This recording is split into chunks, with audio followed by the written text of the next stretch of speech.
So here we are back onto this P38 diff, and what I've done now is I've taken off the flange, and actually it's not bad at all. You know, it's pretty good. I don't think we really need to buy a flange.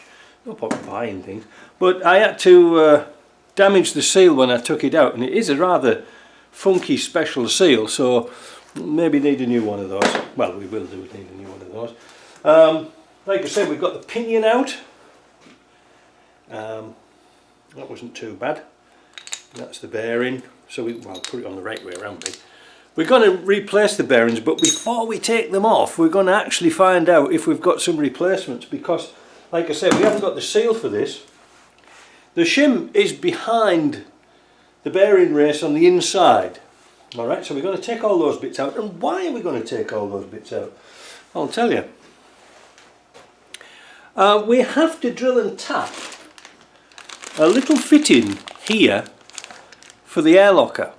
Alright, that's pretty simple, isn't it?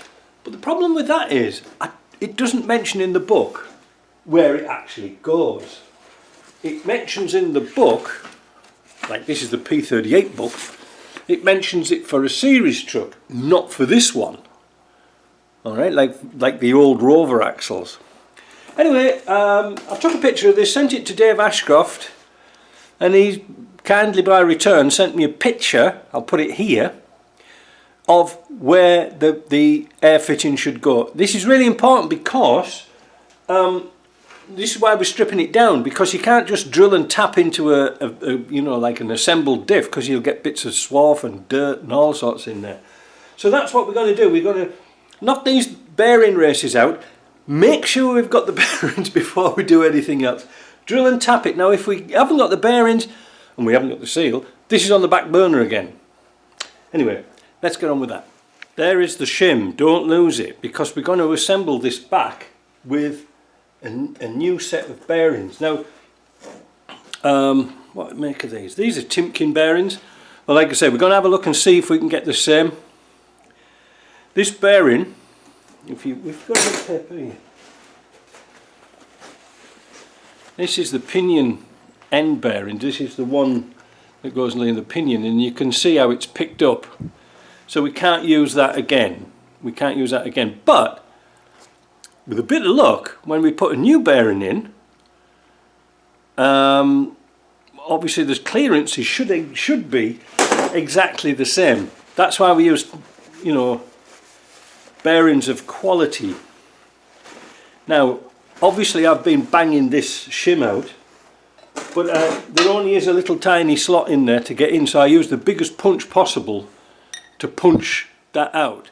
But still, what I'll do before I fit it again, I'll put it on an oil stone and make sure there's no burrs on that, because that's the last thing you want, because if there's a burr it'll tip it over or it won't fit properly. So all I've got to do now is take this pinion out of it, and yeah, this one as well is a bit worn out, so we'll take that out. There's no shim in that one, but we'll take it out anyway. Yeah. Like I said, big.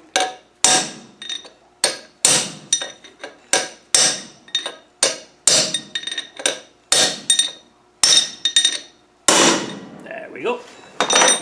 And let's have a look at this bad boy. Yeah, this one's not too bad, but we have seen better. Can you see in there? You see, wait a minute, that's maybe a better view.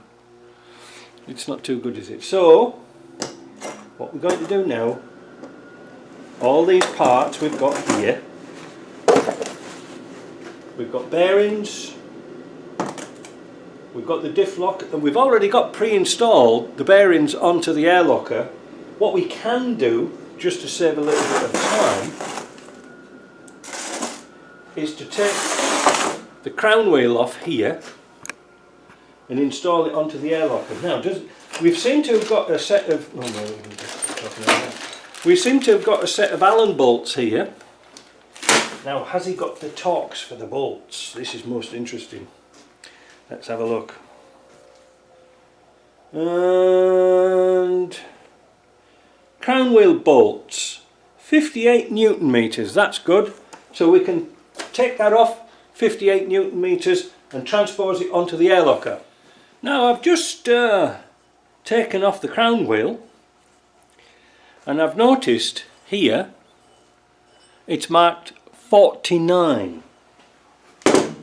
This corresponds to the 49 here, so that doesn't mean it's plus or minus for the height, if you see what I mean. Like on some of the Salisbury diffs and other diffs, the pinion is marked for the height.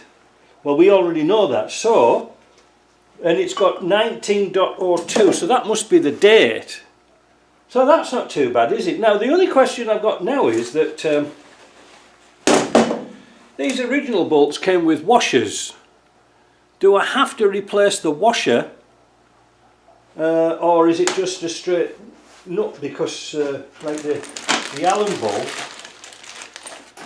here, I have no idea. Are they the same length?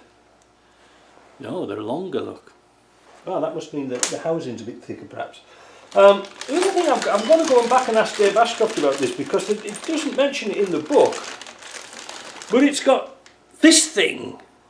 I don't know what it does. It doesn't mention it in the instruction.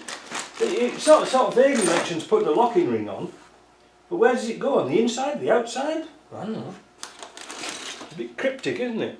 This kit is a little bit strange. It's taken me a little while to work all this lot out, how it actually goes together, because there's two of these push fit connectors. The parallel one with the O-ring in goes in here, and then the tapered one goes in here. Now this bit goes into your differential housing cable, and it's compressed by a little O-ring that's in there, so if you're concerned about that, that's what it does. On here you can see there's a parallel fitting, and that's where your pipe goes into, so that's pretty much straightforward, isn't it?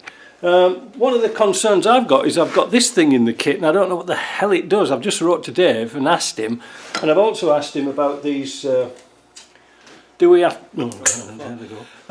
these washers were behind the heads of the original bolts here. Do we have to refit them? That's the one thing I'm concerned about. So Dave Ashcroft was kind enough to reply to me straight away about this ring here, and I didn't know what it was because I've not done one of these before, you know. Anyway, apparently it goes on one of the bolts for the carrier here, thus tight, and it's to stop this ring from spinning round. So in effect this is going to go sort of, where is it going to go? Probably like that, and stop that ring spinning around. But unfortunately, until we get some bearings, the job's on hold. But I can, thanks to the drawing, I can put the tapping into this diff. So I'm going to finish that this morning, and I'm going to get downtown. But then I'll put all these bits into a box, and then we'll get on with the other diff.